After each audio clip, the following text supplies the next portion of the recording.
Good afternoon, everybody. This is Mike Pelletier, and I'm speaking to you again from my home in East Tennessee on Monday, April 3rd, 2017, and this is today's edition of the Unvarnished Truth.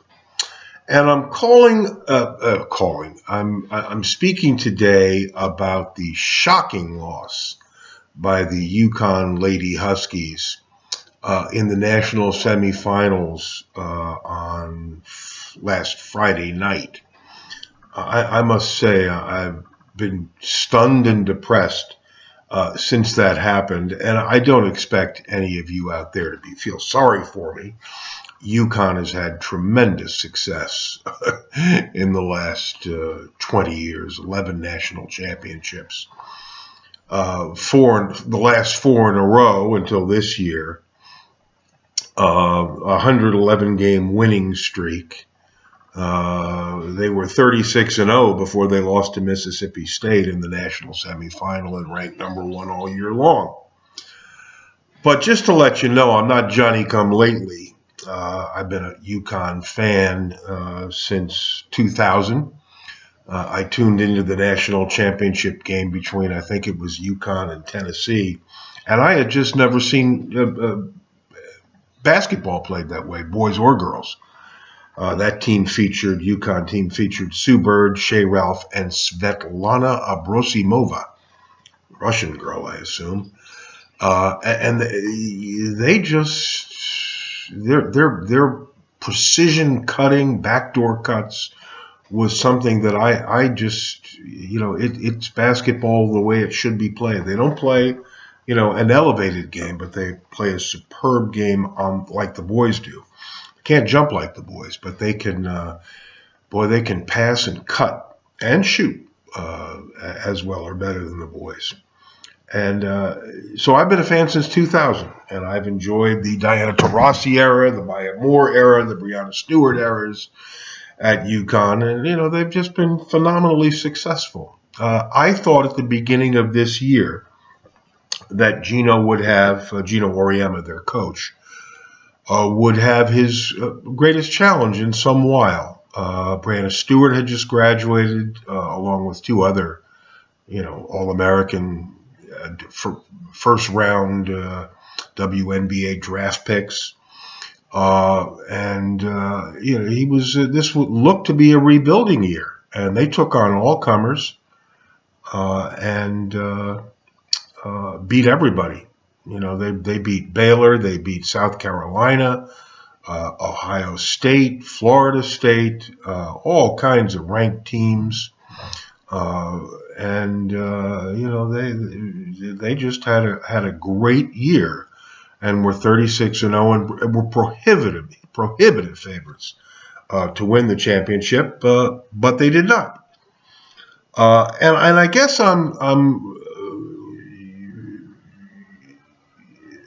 kind of responding to Geno's Auriemma's putting the blame on the team, saying that they lacked maturity. And I just want to take exception to that.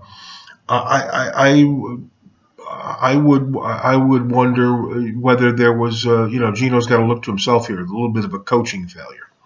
UConn has played four overtime games in the NCAA tournament since they started to go to the NCAA tournament under Geno Auriemma in probably the late 80s, early 90s.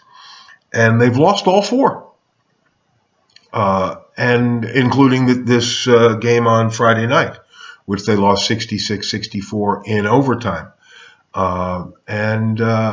You begin to wonder whether there are some coaching issues. I watched a bunch of the games of this team, and I really grew to like them. I probably watched. They were 30. They played 37 games, winning 36. Frankly, I still think they're the best team in the country, and could be, as Mississippi State's coach admitted, could probably beat them 99 times out of 100. But Mississippi State won the game that mattered, and there's no doubt about that. But I grew very fond of this team. I probably saw 30 of their 36 games. I discovered that you could watch on ESPN on the computer, ESPN3, for a lot of their, the games that weren't televised, I could watch on computer, and I did. And I grew very fond of this team. Katie Lou Samuelson is a great outside shooter, but very streaky this year. Kia Nurse was a preseason Conference Player of the Year and ended up the fourth best player on the team. Sanaya Chong had a very fine senior year after 3 lackluster years, her first 3 years. I thought the 2 best players on the team were Kia Nurse and Gabby Williams. Gabby Williams and Nafisa Collier. Collier is just, remarkably efficient player in the low post. A very plain-spoken girl. She hails from Missouri and was interviewed during the season, asked how she had so much success in the low post, scoring down low, shooting percentage approaching 70%, because most of her shots were layups or near layups. And she said, I beat my opponent down the floor, and when they get there, I knock them out of the way. Rather plain-spoken. Gabby Williams, best was it Jay Billis, the fine boys commentator, said that Gabby Williams at one point during the season, towards the end, said that Gabby Williams was the best player in college basketball, boys or girls. And I agree. I mean, she was just remarkable. Third leading scorer on the team behind Katie Lou and Nafisa, but led the team in assists. She was like a point forward. She was like Scottie Pippen.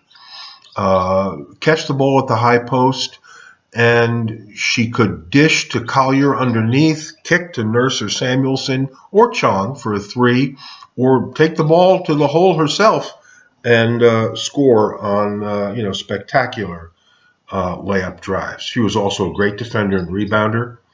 Not a great one-on-one defender, but just a good team defender. I thought she was just remarkable player. And Crystal Dangerfield was the backup point guard to Sanaya Chong, freshman out of Tennessee. Natalie Butler, a very fine little player, bright future, amazing vision on the court and ability to pass. Natalie Butler was the other backup who got a lot of time. She obviously had lost a lot of weight from last year and had gotten herself into very good shape. Very tall girl, 6'5". Very pretty, by the way, actually. In spite of her, considerable height. Very attractive girl, but be that as it may. She had bad hands. She could not, nice touch, jump shot, good rebounder. But when she got a rebound, it could get knocked out of her hands, and a lot of passes that were thrown to her by Crystal Dangerfield or Gabby Williams, she would fumble. You can't teach hands, and she didn't have particularly good hands. But I grew, and there were other substitutes that I won't mention here. But over the course of the season, I grew very fond of this team. Everything they did was gravy. From the opening game victory by 2 points over Florida State to their many victories in the course of the season, leading to a 36-0 record, unanimous number one ranking, and prohibitive favorites entering the NCAA tournament. But they didn't win it. Now, Geno says that they lack maturity in the title game, showed a lack of maturity. I respectfully disagree. Geno's a great coach, but I disagree. They were down 29-13 in this game, and they came back and tied the game around 40, even took a 1-point lead certainly once, maybe even twice in the low 40s. But that's where you've got to give Mississippi State a lot of credit, because other teams in that situation have folded against UConn, which, this was middle of the third quarter. UConn came back and tied the score. I thought UConn was going to roll to a crushing defeat at that point, probably end up winning by 15, 20, or 30 points. But Mississippi State did not fold, and they fought us tooth and nail all the way to the end. Now, we get to overtime. The score is tied, I think, at 64 all. Yeah. And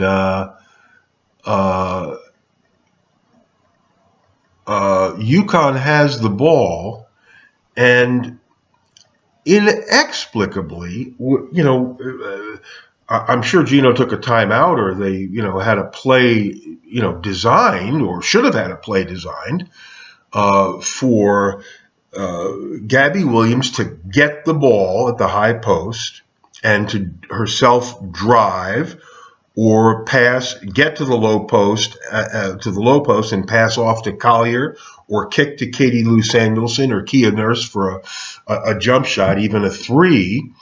But mysteriously, Sanaya Chong ended up with the ball, tried to dribble down the lane, may have been blocked by Morgan Williams, the star player from from Mississippi State, but I'm not crabbing about that non-call. That's not the point. And Chong, fumbled the ball away, trying a shot out of bounds.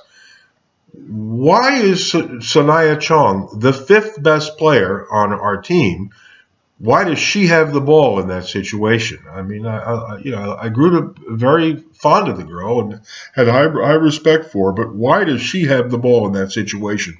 We've got two first-team All-Americans on the team, Katie Lou Samuelson and Nafisa Collier.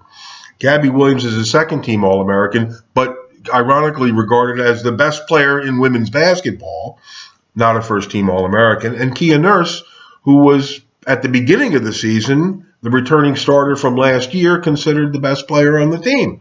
We've got four better players, renowned players, sterling players, and Sanaya Chong ends up with the ball. That's on Geno. Why isn't the play designed to get the ball to Gabby Williams immediately and let her deal? That's number one. Number two, so Chong fumbles the ball out of bounds with 12 seconds to play. I don't know why they didn't design a play through Gabby Williams that would have, tried the last shot with 5 seconds to play, but they didn't. Chong fumbles it away with 12 seconds to play, and Mississippi State inbounds the ball. Now, at this point, we know the ball is going to end up in the hands of Morgan Williams, the little point guard from Mississippi State. I don't think she's 5 feet tall. Tiny little girl. But we know the ball is going to end up in her hands. She had 41 points the game before, including 12 in overtime. We know that she's going to get the last shot. So why aren't we face guarding her, hopefully with Crystal Dangerfield, who's not in the game? Geno didn't have her in the game. He had the 5 starters in the game.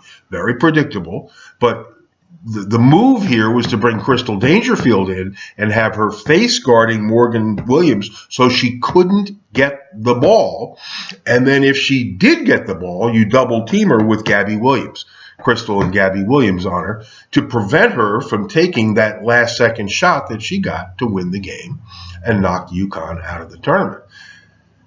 She, when she shot that ball, it was about a 15-foot jumper.